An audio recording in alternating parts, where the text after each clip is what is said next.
Bom dia, meus alunos e alunas do quinto C.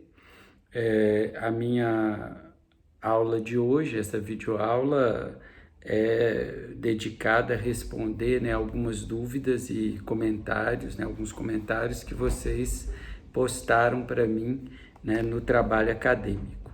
Eu organizei em 5 blocos diferentes, essas dúvidas e comentários, e vou responder então as questões tendo em vista, esses blocos temáticos, que eu achei que era uma maneira também de tornar essa questão, essas questões e a elucidação delas mais clara para vocês.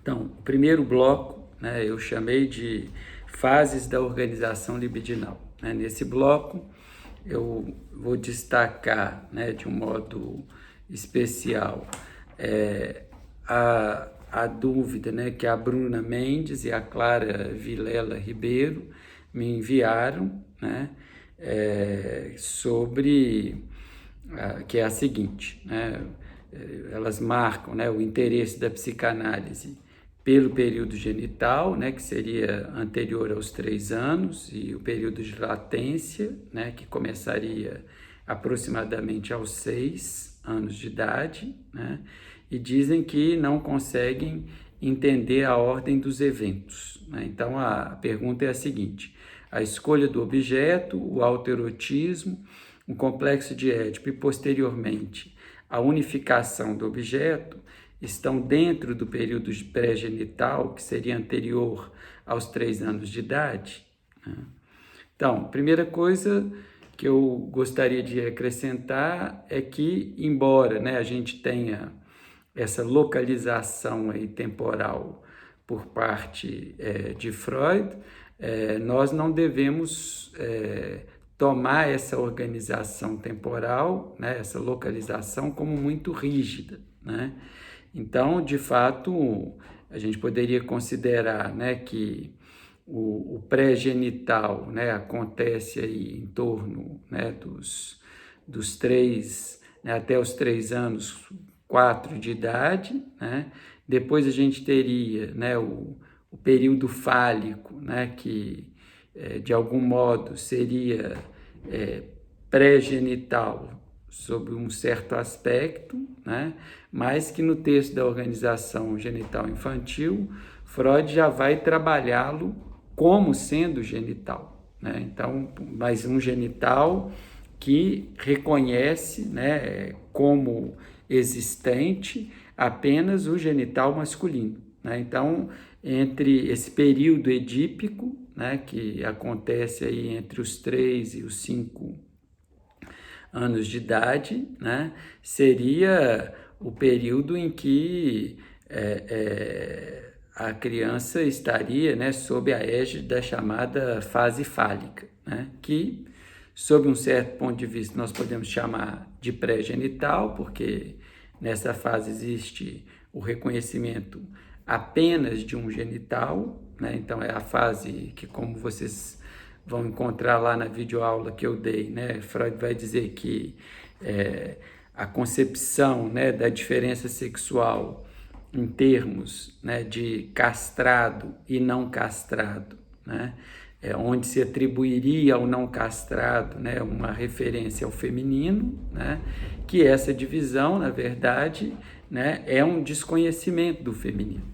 Então, por isso que esse período fálico, ele é um período genital, mas um genital que desconhece, de fato, a diferença sexual. E então é nesse período fálico que acontece, o chamado complexo de Édipo, e depois, quer dizer, o que Freud chama de ordem genital, da organização genital, seria de fato, algo que veria depois do período de latência, e esse período de latência que seria um período de acomodação, das pulsões parciais, e mesmo de uma certa reorganização, né, disso, realizada pelo que Freud chama, né, eu tentei mostrar isso também na videoaula sobre a organização genital infantil, dentro desse procedimento que Freud chamou de recalcamento, né? Então, todos aqueles movimentos pulsionais sexuais parciais, né, que estavam presentes, né, no período genital, vão, e mesmo no período fálico, né, no período pré-genital, né, e no período fálico, vão passar, né, por um processo de recalcamento, né? Então, com isso, espero ter respondido a questão, né? Então, essa unificação do objeto, né, às vezes é um termo que Freud, por vezes, usa ou dá a entender, né, na verdade, é a concentração, ou melhor dizendo, uma organização das pulsões parciais em torno de um objeto, né? Então, essa organização, ela é mais caótica, né, no período pré-genital. Depois, no período fálico, já há, né, essa organização em torno do falo e em torno, né, dos genitores, né, na medida em que eles evocam aí alguma coisa da presença, né, ou da ausência do falo, né? E, por fim, quer dizer, com o complexo de Édipo, né, e a dissolução do complexo de Édipo, há esse período de latência e a sexualidade, então, voltaria, né, a se expressar, né, de uma forma mais contundente, né, com o aparecimento da puberdade, né? Mas essa contundência, né, como eu tentei mostrar para vocês, né, tanto nas aulas presenciais quanto nas videoaulas, na verdade, essa contundência da sexualidade na adolescência, por exemplo, né, é apenas uma explicitação, né, do caráter mais genital da sexualidade, né? Mas Freud vai mostrar que a sexualidade não tem, né, esse caráter exclusivamente genital, né? Quer dizer, que mesmo depois, né, com a organização genital, com a aceitação da diferença sexual, né, em determinados termos, né, a partir da puberdade, né, a gente vai ver que, né, como mostra o nosso interesse, por exemplo, pelos celulares, né, pelos aparelhos eletrônicos e tal, quer dizer que o olhar, né, a exibição, né, todos esses objetos considerados, né, pré-genitais, né, vão estar presentes também na nossa vida, né? As formas de stalkear o outro, por exemplo, na internet, né, não deixa de evocar ali a presença, por exemplo, do objeto oral, né? A figura está ali, né, sendo, né, alvo, né, de um processo, né, de ficar sendo sugada, né, de tomar o outro, né, como aquele que vai ser sugado, que não pode se afastar, etc., né? A segunda pergunta desse bloco, né, tem a ver com uma dúvida, né, da Luísa Botrel e da Daniele Cardoso, né, se seria possível, né, afirmar que a criança, mesmo nas fases oral e anal, já estaria situada no âmbito do princípio do prazer-desprazer, né? Para Freud, quer dizer, esse princípio do prazer, né, é o princípio que rege, né, a vida psíquica desde sempre, né? E ele, na verdade, ele não desaparece, né? Ele pode ser até substituído, né, pelo que Freud chamou de princípio da realidade, né? Que mesmo que às vezes esse princípio da realidade seja tomado, né, de uma forma errada, assim, como se fosse uma adequação, né, à realidade, ao que nós chamamos de realidade, né? Para Freud, né, o princípio de realidade é apenas uma transformação do princípio do prazer, né? Porque o princípio do prazer é como você obter o prazer de uma forma imediata, né? E no princípio de realidade, a obtenção do prazer, né, passa a ser mediada, né, por uma tentativa de se evitar o desprazer, né? Então, tenta-se evitar o desprazer como uma forma, né, de obtenção de prazer. Então, nesse sentido, né, o princípio do prazer, ele continua sempre imperando, né? Para Freud, nada na vida que a gente faz, mesmo as coisas que a gente não acha assim, né, do ponto de vista social, assim, prazeroso, né? Nada disso está muito afastado, né, do que seria, né, o princípio do prazer, né? Depois, a partir da década de 20, né, ele vai falar do mais além do princípio do prazer, né? Que é, então, de como que determinadas formas, né, de satisfação associadas ao que ele chamou de pulsão de morte, né, vão contrariar, né, a regra, né, do princípio do prazer, que é a do alívio da tensão, né? Então, ou seja, como que, por exemplo, nas compulsões, né, que a gente pode ter num nível patológico ou não, né, como que nas compulsões, por exemplo, existe essa tendência, né, assim, da gente buscar uma satisfação que nem sempre, né, passa pelo alívio da tensão, né, que é o que caracteriza o princípio do prazer, né? Depois, a Luísa Botrel e a Daniele Cardoso também têm uma dúvida, né, sobre a latência como interrupção da atividade sexual, né? É uma interrupção, né, se comparada, né, ao que era, né, a pujança ali da atividade sexual no período pré-edípico, né, ou pré-genital, né?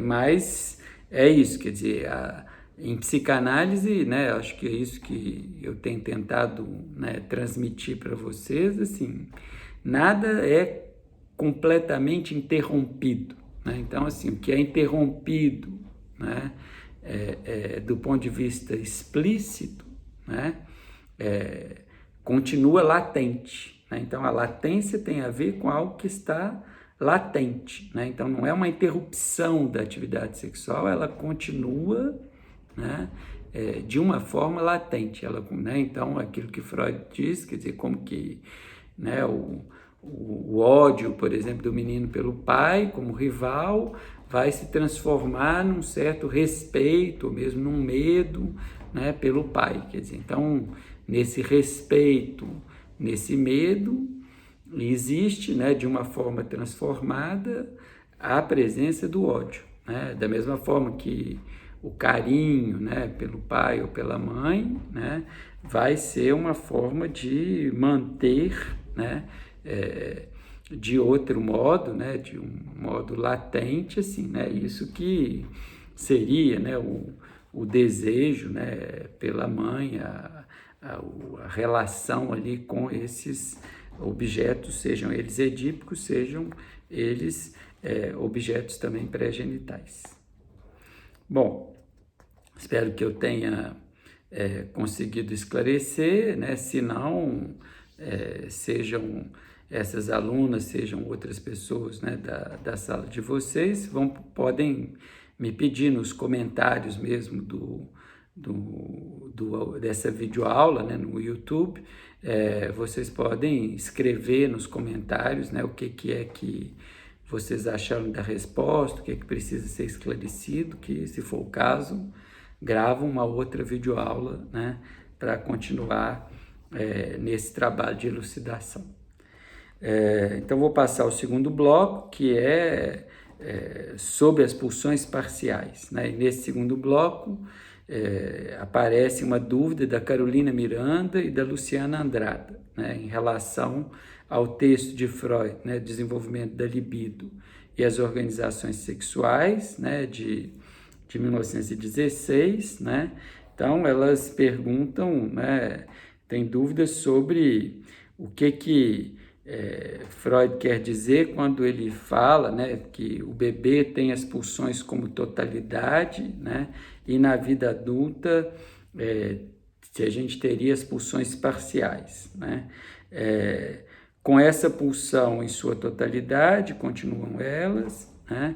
Temos uma relação em que os pais gozam com a totalidade do bebê e o próprio bebê goza também em ser manipulado em sua totalidade. Porque é necessário que mude essa relação e se é algo que beneficia as duas partes, né? Entendi, os pais por um lado e o bebê por outro, né? Então, primeira coisa é que me parece, né, não sei se realmente acho que tem alguma coisa aí que não ficou claro, né, para vocês, talvez possa não ter ficado claro para mim na dúvida de vocês também, né, mas quando Freud fala, né, que a vida, né, do bebê assim, tem as pulsões na totalidade, né, não é no sentido de que não haveria ali as pulsões parciais, né? Até o contrário, assim, ou seja, é pensar que a vida, né, do bebê é uma vida muito mais claramente pulsional, então a totalidade é nesse sentido, quer dizer, ela é mais totalmente tomada pelas pulsões do que a vida, né, vamos dizer, da criança mais velha, ou mesmo dos adultos, né? Então, é claro que essa totalidade também é para ser tomada, né, de uma forma mais criteriosa, assim, né? Porque, por exemplo, não é que as pulsões desapareçam, né, na medida em que a gente vai crescendo, né?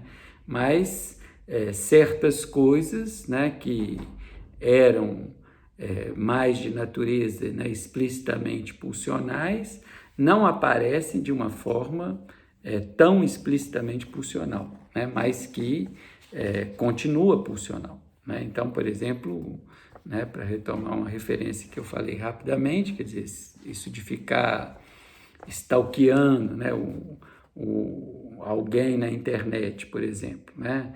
A gente poderia pensar, não é em todo caso, mas não deixa de ser, né, ficar ali querendo sugar o outro, querendo ter um controle ali sobre o outro, né? Então, é claro que esse outro que é stalkeado, né, ele não o seio, né? Não quer dizer que a pessoa que stalkeia, né, seja não tenha sofrido aí literalmente, né, ou na realidade o desmame, né, mas a gente vê que tem uma voracidade às vezes, né, no ato de stalkear, né, que nos remete a essa situação das pulsões parciais, né, numa pessoa, por exemplo, num adolescente ou num adulto, né, que já não teria do ponto de vista social, né, mas não do ponto de vista psicanalítico, né, a vida tão tomada ali pela satisfação pulsional, né? Então, assim, de novo, vamos dizer, a pulsão parcial nunca, né, as pulsões parciais, elas nunca deixam de existir, né? Elas vão tomando outras formas, elas vão se transformando. E nessa transformação pode até parecer, na vida adulta, que elas até deixem de existir, que elas não estejam ali mais, mas elas aparecem de outra forma, né? Bom, depois, com isso eu espero ter respondido, né, a essa dúvida, né? E então passamos ao bloco 3, né, que é o bloco sobre a perversão, né? Nesse bloco sobre a perversão,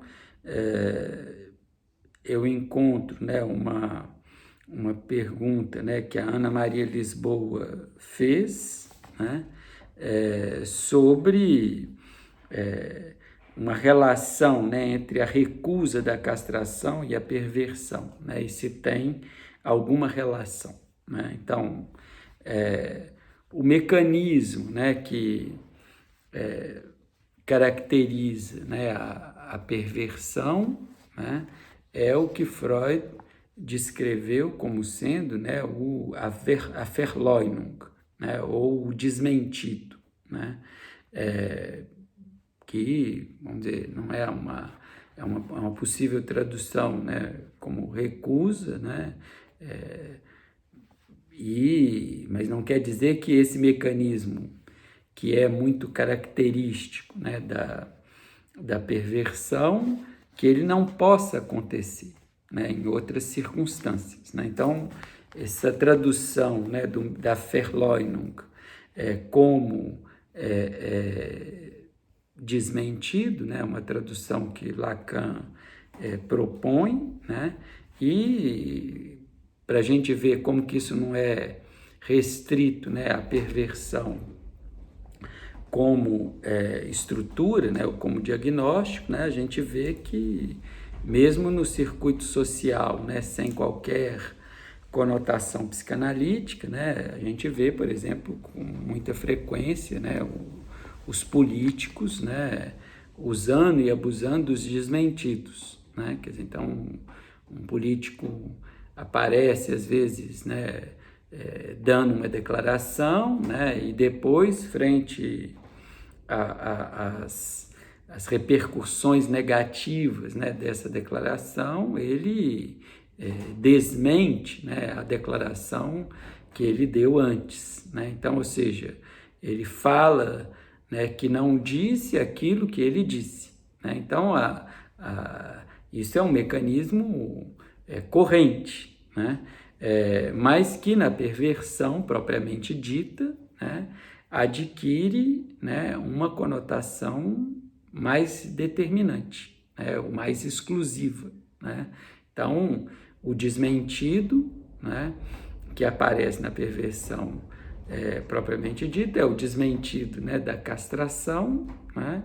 E é por isso que Freud, por exemplo, no texto, né, O Fetichismo, que eu recomendaria, né, a você, Ana Maria Lisboa, e a quem tiver mais interessado, né, nessa questão, assim, né, a ler e, sobretudo, a ler com atenção, né, o primeiro parágrafo desse texto, assim, que vocês vão ver que Freud vai dizer que o fetichista, né, que ele considera perverso, né, seria esse, no sentido do diagnóstico, né, seria esse que, diante, né, de um modo de satisfação, de um objeto de satisfação que não é um objeto convencional, né, ele até reconhece esse objeto como um objeto estranho, né, do ponto de vista da convenção, mas, ao mesmo tempo, ele afirma que, para ele, né, a satisfação sexual só pode ser obtida dessa forma, né? Então, nesse nível de exclusividade, né, é que a gente vê que há uma recusa, né, da castração, no sentido de que, né, a satisfação, né, por melhor que ela seja, por mais presente que ela seja, assim, ela sempre, né, vamos dizer, do ponto de vista da neurose, né, ela sempre passaria por um processo de castração.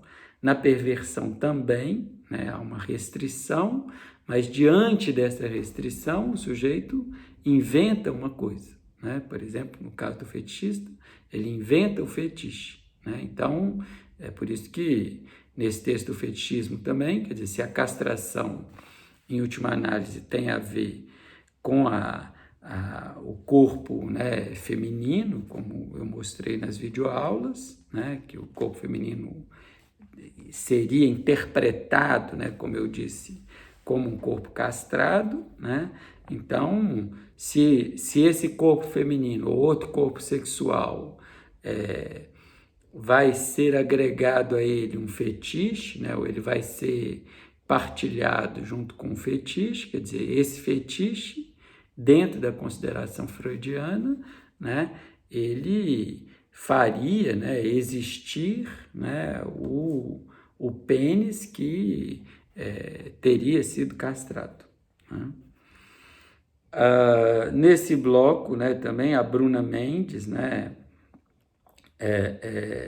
também me pede, né, para esclarecer um pouco mais, né, a definição, né, do que seriam, né, as perversões, né? Ela chega mesmo a perguntar, né, quer dizer, o que seria, né, essa exclusividade, né, que caracterizaria, né, a relação, né, do sujeito perverso propriamente dito com o objeto, né? Então, me parece que isso que eu acabei de falar sobre o fetiche pode elucidar isso, né, para você, Bruna Mendes, né? Porque é isso, não há outra satisfação possível a não ser a satisfação com esse objeto. Então, é isso que Freud está chamando da exclusividade, da centralidade, né, que vai acontecer no caso das perversões propriamente ditas, né? E que na neurose, né, não é que essa exclusividade ela também não exista, né? Uma análise, né, de muitos anos pode mostrar, né, como que o sujeito neurótico também se liga, né, a um objeto, né, de uma forma exclusiva, né? Só que, né, no caso da neurose, quer dizer, essa exclusividade ela é recalcada, né? O sujeito não sabe dela completamente, né? E é por isso então que o sujeito neurótico, né, diferente do sujeito perverso, ele é mais indeciso, né? Ou ele é mais fluido, né, no que diz respeito ao seu modo de satisfação, né? Então ele não sabe muito bem assim o que é que ele o que é que de fato o satisfaz, né? E é isso que de algum modo é esse tipo de saber, né, que essa exclusividade de um objeto vai dar, né, para um perverso propriamente dito, né? E que na neurose isso vai aparecer recalcado, né? Depois, nesse bloco ainda da perversão, né, a Carolina Miranda e a Luciana Andrada, desculpa, também, né, me fazem, né, uma questão, né, se quando Freud fala, né, de perversões, né, e ele fala de infantilismo, né, da vida sexual, se a gente poderia encaixar, né, esse infantilismo da vida sexual, a pedofilia, né, onde o sujeito goza, né, da criança, né, o pedófilo no caso, em sua totalidade, né? Bom, o que Freud chama de infantilismo da vida sexual, né, talvez um termo psiquiátrico assim da época, ou médico assim da época dele, né? Infantilismo nesse sentido, quer dizer, se a infância se caracteriza, né, por um privilégio, né, por um lugar especial dado, né, às pulsões parciais, né, e aos modos múltiplos, né, variados de satisfação, né, nas perversões, cada uma com seu objeto de exclusividade, né? Então, tipo, o fetiche com seu fetiche, o exibicionista, né, com o ato de ser olhado, o voyeurista, né, com o ato de ver, né, o sádico com o ato de violentar, né, ou maltratar o outro, etc. Quer dizer, então, cada um aí com o seu objeto, né, parcial, né? Então, esse objeto desconectado da organização dita genital, né? Ou mesmo que desconhece, né, ou tenta desconhecer, melhor dizendo, né, a castração, né? Então é por isso que Freud vê, né, os perversos como se fossem, né, um infantilismo nesse sentido, quer dizer, que essa parcialidade que vai aparecer de uma forma mais escondida, né, depois da infância, né, aparece de um modo mais claro, né, no caso das perversões propriamente ditas, né? Então, isso, né, o termo infantilismo, né, não é o que caracteriza, né, não acho que tem um sinônimo com a pedofilia, né? Então, a pedofilia né, numa descrição mais ampla, né, assim,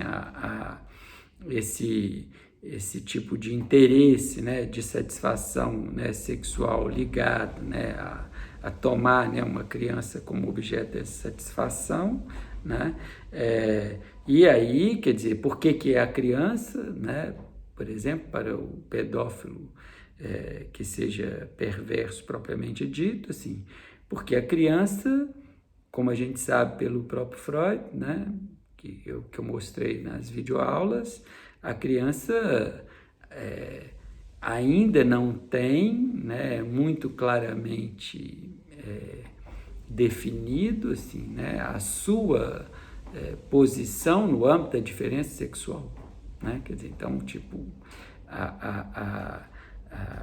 né, uma menina ainda pode se ver, né, muito mais como castrada, por exemplo, ou não castrada do que como mulher, né? Então, isso é muito diferente daquilo que aparece, né, propriamente falando, né, na vida, né, na vida sexual, né, do adulto, né? Então, por isso que a criança se torna, né, um objeto tão privilegiado, por exemplo, na pedofilia, porque a presença, né, da castração, digamos, não é assim tão marcada, né, nos casos, né, para as crianças como são, né, para os adolescentes e para os adultos, né? Uma quarta pergunta, né, foi endereçada também pelo Heitor Magalhães, né, se a perversidade, né, vem da sexualidade na infância, né, e, né, se tem a ver com essa sexualidade não ligada ao ato, né, de penetração, né, se quando, né, o prazer, né, se associa, né, a algo diferente, né, da penetração genital, né, se tem a ver com a perversidade, né, ou se é algo herdado da sexualidade na infância, né?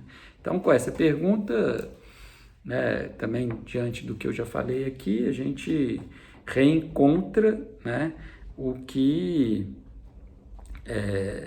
nós falamos sobre, né, né, que essa vida sexual infantil marcada, né, pelas pulsões sexuais parciais, né, ela não é uma vida que desaparece, né?